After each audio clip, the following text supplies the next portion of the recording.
Alright, I've got to make a bunch of rings for something coming up that I'm not ready to tell you all about yet. You will know soon though. And I thought this would be a good opportunity to make a video, as I'm planning on making some rings out of inlay, and not everybody actually knows that process, so I thought it would be a good moment for a video.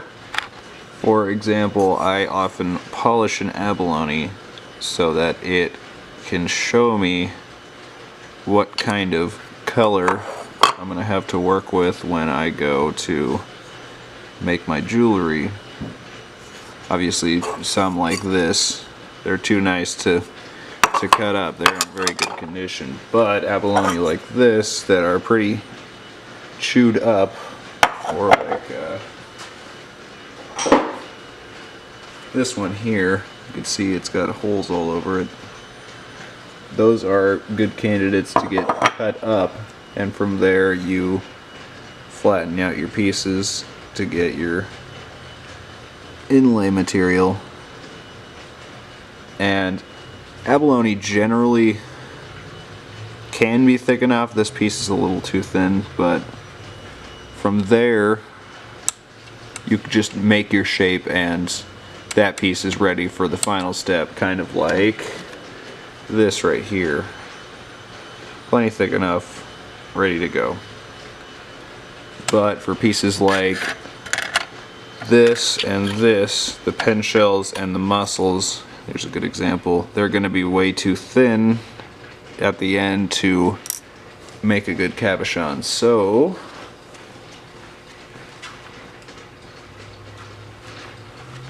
the process there is to make your thin piece of inlay, trim it out so it's as flat as possible on the back, and then you secure it to a backing. And I usually just use shale, because the rock, even as soft as shale, is still going to be stronger than the shell is when it's that thin, and it's ridiculously easy to get a hold of where I am. So then from there it will look like this, all backed up, and you'll grind some down depending on how deep you want it to go, but from there that also is about ready to go to the final step. So I'll show how I process shells like this and this into material ready for that final step. I think I'm gonna start with the pen shell, because it may not look like much, but there's some ridiculously nice color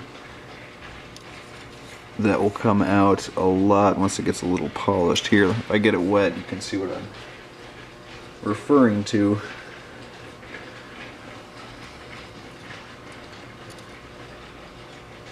Yeah, only kind of. It is pretty rough, so I'll cut out a strip from about here to that first ridge all the way up.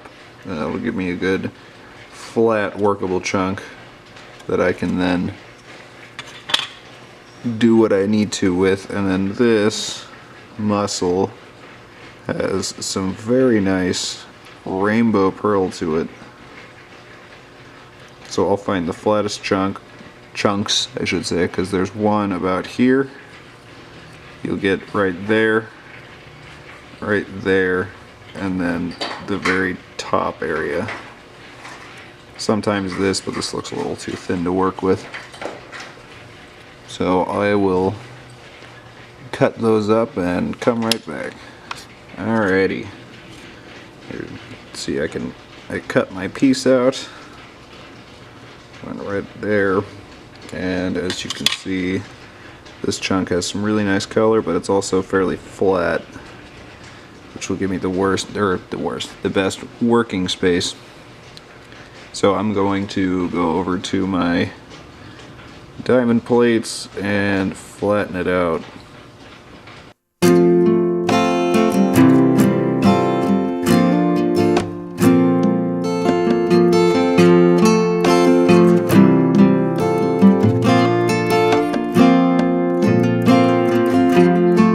Alright, here is that same piece now, even though it has that curl right there, it is 100% flat right there.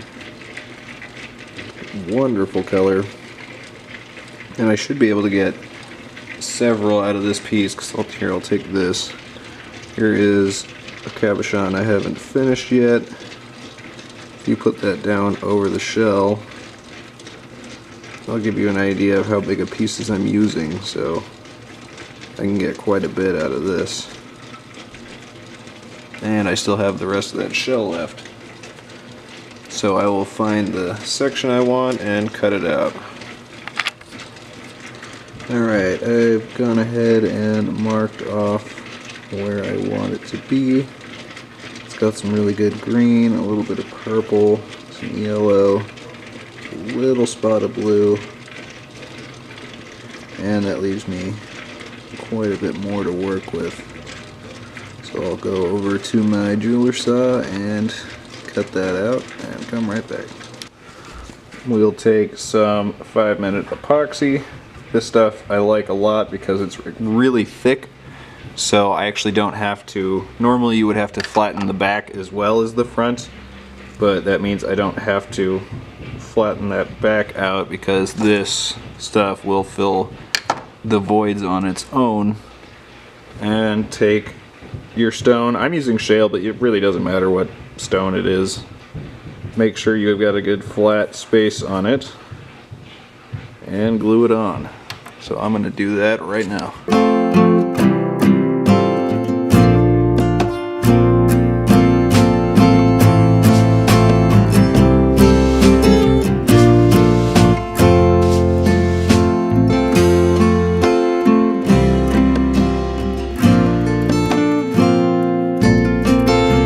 Alright, here they are. The epoxy is nice and cured.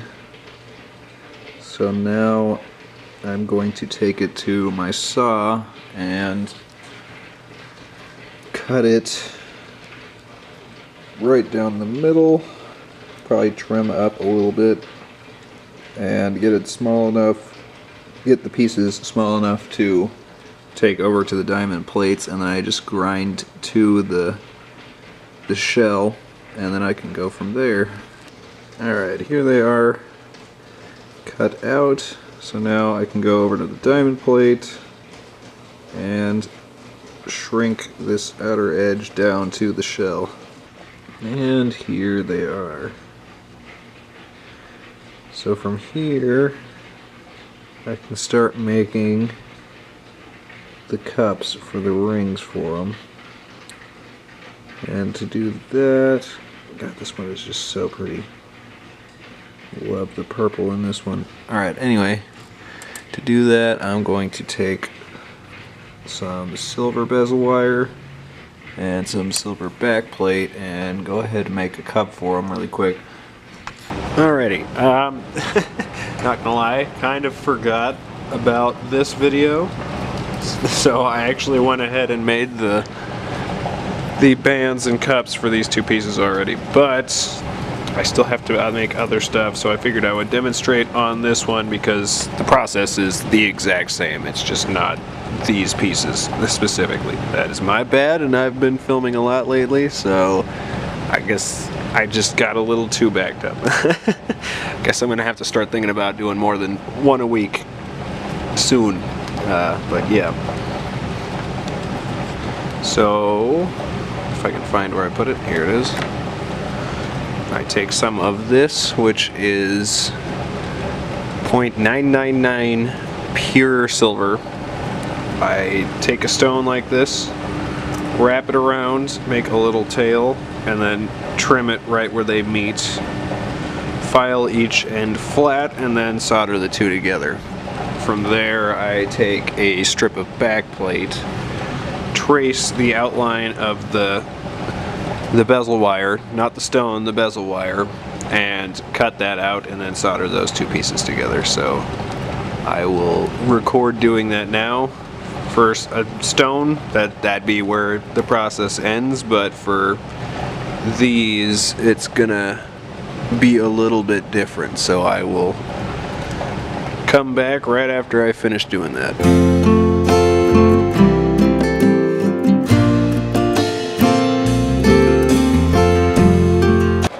here it is, soldered closed. Now I just have to clean that solder off a little bit and draw out the back plate to cut out and essentially make a cup that the stone will then sit inside of. So I'll go do that right now. Alright, so now that I have cups made and my fingers will allow me to pick it up, there we go, bands ready to go, I'm going to use some of this stuff.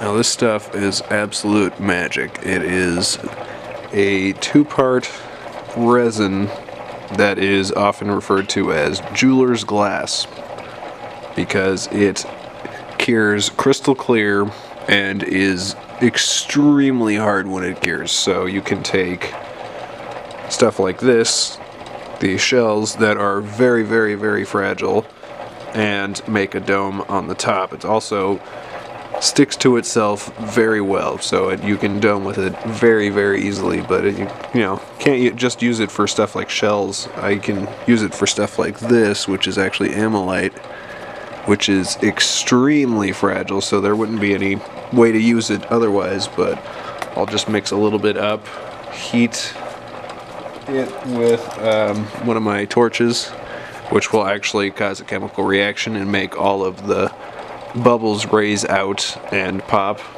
Do that a couple times until they're all gone, and then kind of coat a toothpick and drip them onto the surface.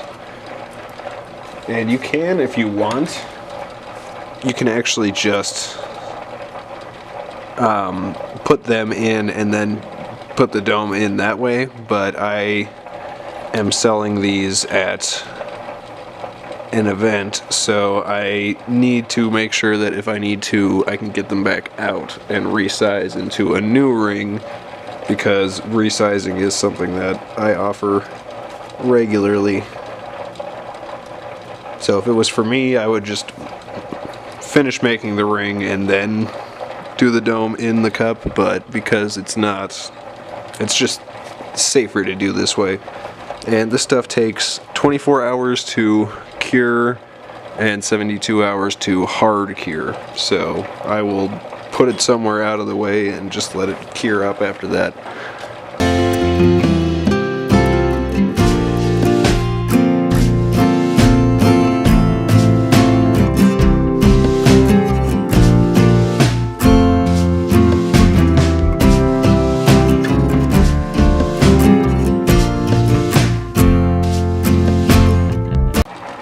It's still wet, so I can't move it too much, but you can see how much that brings the color out, and that dome basically turns a little flat piece into a cabochon. So I will let this cure for the next 3 days, and then after that I can just treat it like any normal cabochon, pop it into the cup after the two pieces are soldered together, and they're ready to go.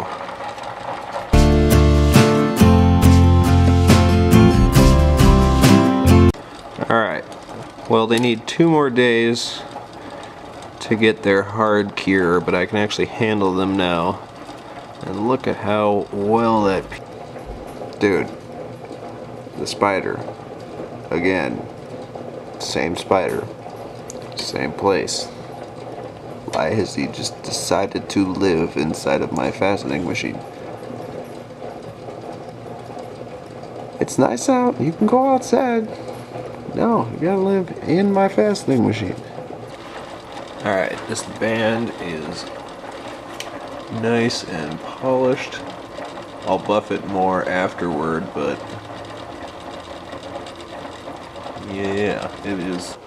And here it is. I'd say it came out wonderfully. I'll just buff that metal up and it's finished and ready to go. But well, that's pretty much it as far as doming and preparing stuff like abalone and mussel shells, or anything that has an acre really. Well, that's gonna do it for this one. I'll give you a little peek at what I've been doing the past couple days. I'll explain why in the next video.